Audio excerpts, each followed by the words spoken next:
सत्य और श्रद्धा से जो भी करे प्रयास, पुत्रदा एकादशी का व्रत सदा हर ले दुख के वास। हरे कृष्णा। पुत्रदा एकादशी व्रत का ये पावन पर्व हमें विश्वास, भक्ति और भगवान विष्णु की असीम कृपा का अनुभव कराता है। जो इस दिन व्रत रखकर कथा सुनता है, उसे संतान सुख के साथ साथ जीवन के सभी कष्टों से मुक्ति मिलती है। प्रिय श्रोताओं, आइए आज की इस पावन कथा का शुभारंभ करके अपने पुण्य लाभ अर्जित करें। उससे पहले आप सभी श्रोताओं को पुत्रदा एकादशी की हार्दिक शुभकामनाएं। एक बार भगवान शंकर के अंशावतार महर्षि दुर्वासा ने देवराज इंद्र से प्रसन्न होकर पारिजात पुष्प की माला भेंट की। इस माला को देवराज इंद्र ने स्वयं धारण करने की बजाय अपने हाथी ऐरावत को पहना दिया, जिसे ऐरावत हाथी ने जमीन पर फेंक दिया। इंद्र के इस व्यवहार को देखकर दुर्वासा ऋषि उनसे नाराज हो गए। फिर उन्होंने देवताओं को श्राप दे दिया कि जाओ, तुम्हारा वैभव नष्ट हो जाए। उनके श्राप के प्रभाव से लक्ष्मी समुद्र में लुप्त हो गई, जिससे दुखी होकर इंद्र सहित सभी देवता इसका समाधान प्राप्त करने के लिए भगवान श्री विष्णु के पास गए। तब भगवान श्री विष्णु ने उन्हें सलाह दी कि क्षीर सागर में जाकर समुद्र मंथन करो, इससे अमृत की प्राप्ति होगी। इस अमृत से देवताओं की शक्ति वापस आ जाएगी और इस कार्य को संपन्न करने के लिए मंदराचल पर्वत को मधानी की तरह और वासुकी नाग को रस्सी की तरह उपयोग में लाने की सलाह भी दी। अब इस कार्य के लिए तैयारियां होने लगी और इस कार्य के लिए असुरों का भी सहयोग लिया गया।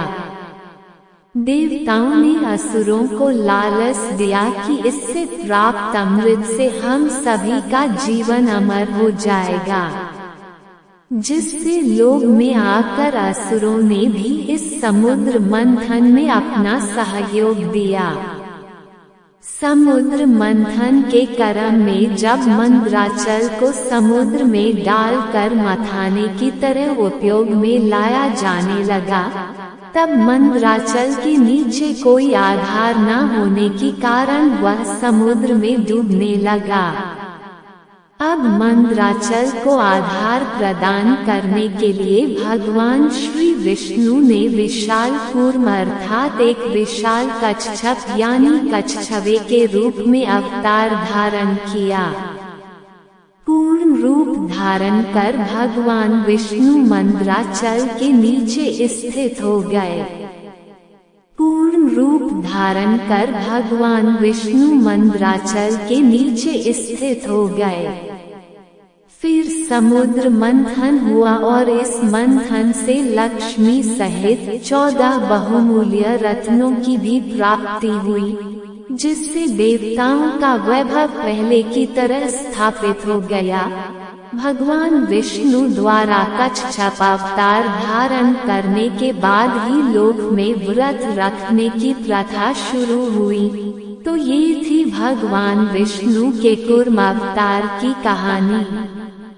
आइए श्रोताओं, अब कथा की दिव्य यात्रा में सवार होकर चलते हैं हस्तिनापुर के उस भावी महल की ओर, जहां पर राज सिंहासन पर धर्मराज युधिष्ठिर धर्म और सत्य के प्रतीक शांत मुद्रा में विराजमान हैं। चारों ओर स्वर्ण स्तंभों से राजा का दरबार दीपों की मृदल ज्योति से आलोकित है। गंधर्वों का मधुर संगीत वातावरण को और पवित्र बना रहा है। इसी अलौकिक महल में भगवान श्री कृष्ण अपनी दिव्य आभा के साथ प्रकट होते हैं। धर्मराज युधिष्ठिर भगवान श्री कृष्ण से बोले, श्री कृष्ण आपने शुभकारिणी सफला एकादशी का वर्णन किया, अब कृपा करके शुक्ल पक्ष की एकादशी का महत्व भी बतलाए। उसका क्या नाम है, कौन सी विधि है? भगवान श्री कृष्ण कहते हैं कि ये धर्मराज, संसार के हित की इच्छा से अब मैं इसका वर्णन करता हूँ। राजन, अन्य एकादशी व्रतों की विधि से ही यत्न पूर्वक इसका व्रत करना चाहिए। इसका नाम पुत्रदा है और ये सब पापों को हरने वाली उत्तम तिथि है, समस्त कामनाओं और सिद्ध करने वाली है। पूर्व समय की बात है, भद्रावतीपुरी में राजा सुकेतुमान राज्य करते थे। उनकी रानी का नाम चंपा था। राजा को बहुत समय तक कोई वंशधर पुत्र नहीं प्राप्त हुआ, इसलिए दोनों पति पत्नी सदा चिंता और शोक में डूबे रहते थे। राजा को बहुत समय तक कोई वंशधर पुत्र नहीं प्राप्त हुआ, इसलिए दोनों पति पत्नी सदा चिंता और शोक में डूबे रहते थे। एक दिन राजा घोड़े पर चढ़कर घने जंगल में चले गए। राजा उस घने जंगल में भ्रमण करने लगा। मार्ग में कहीं सियार की बोली सुनाई देती तो कभी उल्लुओं की। इस तरह राजा घूम घूम कर वन की शोभा को देख रहे थे। इतने में ही दोपहर हो गई। राजा को भूख और प्यास सताने लगी। अब वे जल की खोज में इधर उधर दौड़ने लगे। किसी पुरने के प्रभाव से उन्हें एक उत्तम सरोवर दिखाई दिया, जिसके समीप मुनियों के बहुत से आश्रम थे।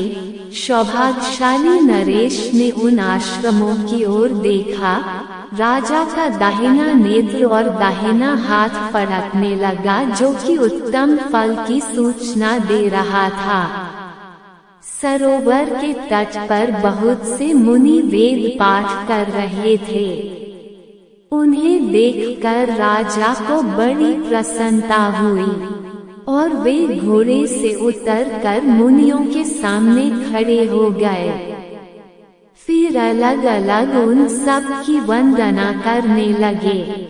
राजा ने उन मुनियों से पूछा कि आप लोग किस लिए यहाँ एकत्रित हुए हैं, ये सब सच सच बताइए। तब मुनि बोले, राजन, हम लोग विश्वदेव हैं, ये स्नान करने के लिए आए हैं। माघ निकट आया है, आज से 5वें दिन माघ का स्नान आरंभ हो जाएगा और आज ही पुत्रदा नाम की एकादशी है, जो व्रत करने वाले मनुष्यों को पुत्र देती है। तब राजा ने हाथ जोड़कर कहा, हे मुनि, मुझे भी कोई पुत्र नहीं है, कृपा मुझे भी पुत्र दीजिए। तब मुनि बोले, राजन, आज के दिन ही पुत्रदा नाम की एकादशी है। इसका व्रत बहुत विख्यात है। तुम आज इस उत्तम व्रत का पालन करो। महाराज भगवान केशव के कृपा से तुम्हें पुत्र अवश्य ही प्राप्त होगा। इस प्रकार उन मुनियों के कहने से राजा ने उत्तम पुत्रदा एकादशी व्रत का पालन किया। महर्षियों के उपदेश के अनुसार विधि पूर्वक पुत्रदा एकादशी का अनुष्ठान किया। फिर द्वादशी को पारण करके मुनियों के चरणों में बारंबार मस्तक झुकाकर राजा अपने घर आए। इसके कुछ ही समय बाद रानी ने गर्भ धारण किया। प्रसव काल आने पर पुरने कर्मा राजा को अत्यंत तेजस्वी पुत्र रत्न की प्राप्ति हुई, जिसे देखकर राजा और रानी बहुत प्रसन्न हुए। उन्होंने सभी को बताया कि पुत्रदा का उत्तम व्रत अवश्य करना चाहिए। मैंने लोगों के हित की इच्छा से तुम्हारे सामने इसका वर्णन किया है। जो मनुष्य एकाग्रचित होकर पुत्रदा का व्रत करते हैं, वे इस लोक में पुत्र पाकर मृत्यु के पश्चात स्वर्गगामी होते हैं। बोलिए कृष्ण भगवान की जय। अब आपको सुनाते हैं माता पिता के पाप और पुण्यों की कहानी। आज इस कहानी के माध्यम से आप जानेंगे कि माता पिता के कर्मों का फल संतान को आखिर क्यों भुगतना पड़ता है। मृत्यु के देवता यमराज की पुत्री सुनीता थी। माता पिता के लाड़ प्यार में वो थोड़ी उद्दंड हो गई थी। वो देखती थी कि उनके पिता पापियों को दंड देते रहते थे।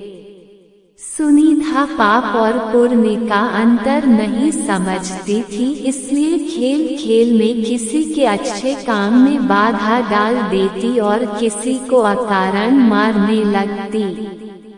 ऐसे उद्दंडतापूर्ण कार्य करके वो बड़ी प्रसन्न होती थी। एक दिन सुनीता एक गंधर्व कुमार को, जो अपनी आराधना में योग मुद्रा में बैठा था, बिना किसी वजह से कोड़े मारने लगी।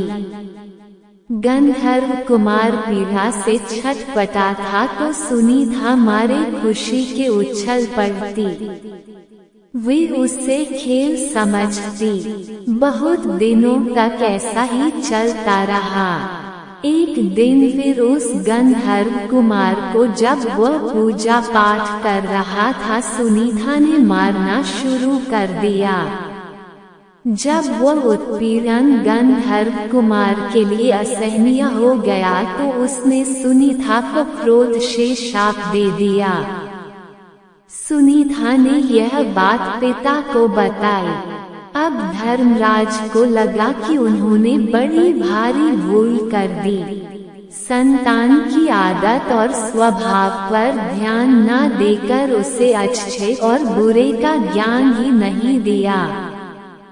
फलस्वरूप उसे शाप मिला, लेकिन अब तो समय हाथ से निकल चुका था। धीरे धीरे समय बीतता गया। सुनीता बड़ी हुई तो उसके विवाह की चिंता हुई। उसके शाप को जानकर कोई भी उससे विवाह करने को तैयार ही नहीं होता था। कौन भला उससे पैदा होने वाले पापी पुत्र का पिता बनता। जब कोई उपाय नहीं रहा तो रंभा अप्सरा ने उसे मोहिनी विद्या सिखा दी। अब सुनीता किसी को भी अपनी विद्या से मोहित कर सकती थी। एक दिन रंभा सुनीता को लेकर वर की खोज में निकली। एक नदी के तट पर उसने अत्रिय कुमार अंक को देखा। अंक को देखते ही सुनीता उस पर मोहित हो गई। रंभा की माया और अपनी मोहिनी विद्या के बल पर उसने अंक को भी मोहित कर लिया। दोनों को एक दूसरे पर आसक्त जानकर रंभा ने दोनों का गंधर्व विवाह करवा दिया। अब दोनों सुखपूर्वक रहने लगे।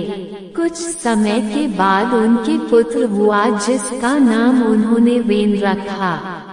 वेन अत्रि वंश के अनुरूप ही अपने पिता अंक के समान धार्मिक, सदाचारी और रजोचित गुणों से संपन्न था। आचार, विचार और व्यवहार में सब उसकी बड़ी प्रशंसा करते थे। अच्छे कुल में उत्पन्न होने के सभी लक्षण उसमें दिखते थे, किंतु माँ के एक दुर्गुण के कारण, जिसके कारण वे शापित हुई थी। धीरे धीरे वेन में भी अब वे दुर्गुण प्रकट होने लगे। कुछ नास्तिकों और दुष्टों की संगति में वेन भी नास्तिक हो गया। ईश्वर, वेद, पुराण, शास्त्र आदि उसे सब झूठ लगने लगे। यज्ञ संध्या आदि को वह पाखंड समझने लगा। वीन अब वयस्क हो चला था। अपने माता पिता का कहना वो बिल्कुल नहीं मानता था। राजकाज में उसका हस्तक्षेप इतना बढ़ गया था कि उसके पिता अंग असहाय हो गया थे। राजा तो अंध थे लेकिन आज्ञा वेन की चलती थी। सुनीता समझ रही थी कि उसके संस्कारों का परिणाम शापग्रस्त इस पुत्र में उतराया है। उसके हठ और उद्दंडता पर किसी का वश नहीं चलता था। सब विवश होकर सारा तमाशा देख रहे थे। वेन के इन कर्मों से प्रजा दुखी रहने लगी। महाराज अंध को अपमान की जगह उपहास मिलने लगा था। जब सब प्रकार से वेन को समझाकर वे हार गए तो अपेश से बचने के लिए एक दिन निराश होकर महाराज अंध ने चुपके से घर का ही त्याग कर दिया। राजा के बिना राज्य में अराजकता और बढ़ गई। ऋषियों ने अंधपुत्र वेन को राजा बनाया और समझाया कि तुम्हारे दुष्कर्मों से दुखी होकर तुम्हारे पिता ने राज त्याग दिया। अब तुम अपना राज्य के उत्तरदायित्व समझो और सत्कर्म कर प्रजा को सुख दो। किंतु वेन राजा बनकर तो और अधिक अहंकारी हो गया। बोला, आप लोग मुझे ज्ञान मत दीजिए, मैं स्वयं बड़ा ज्ञानी हूँ। ईश्वर, धर्म, शास्त्र आदि सब मेरे आदेश से स्थापित होंगे। मेरी ही आज्ञा धर्म होगा, शास्त्र वचन होगा। आप सब लोग अब मेरी आज्ञा के अनुसार चलिए और मुझे में ईश्वर, धर्म तथा शास्त्र की छाया देखिए। ऐसे विचारों वाले वेन के कार्यों से देश में अराजकता बढ़ने लगी। सारे धार्मिक और सत्कार्य बंद हो गए। प्रजा की कोई सुरक्षा ही नहीं रह गई। दुष्ट लोगों का बोलबाला हो गया। धार्मिक कार्य बंद हो गए, अधर्म का बोलबाला हो गया। कहते हैं हर चीज का अंत होता है। पाप का घड़ा जब भर गया तो ऋषि मुनियों और प्रजाजनों ने विद्रोह कर दिया। वेन को पकड़ लिया गया और उसे प्रताड़ित कर राजा के पद से हटा दिया। सत्ता छिन जाने से वह असहाय हो गया। अब वह दूसरों की दया पर निर्भर था। ऋषियों ने प्रजा से परामर्श करके उसके पुत्र पृथु को राजा के पद पर प्रतिष्ठित कर दिया और वेन जंगल में चला गया। निश्चय ही अच्छे कुल परिवार का व्यक्ति की कुसंगति के कारण अपनी मर्यादा भूलकर कुमार्गी हो जाता है। अपने कुल धर्म को भूलकर सबके दुख का कारण बनता है और अंत में अपने इसी आचरण के कारण वह स्वयं भी नष्ट हो जाता है। इसलिए कुसंगति और कुसंस्कारों से हमेशा बचना चाहिए। तो ये थी आज की कहानी। उम्मीद है आपको वीडियो पसंद आई होगी। वीडियो को लाइक करना मत भूलिएगा। कल फिर मिलते हैं नई वीडियो के साथ। तब तक राधे राधे।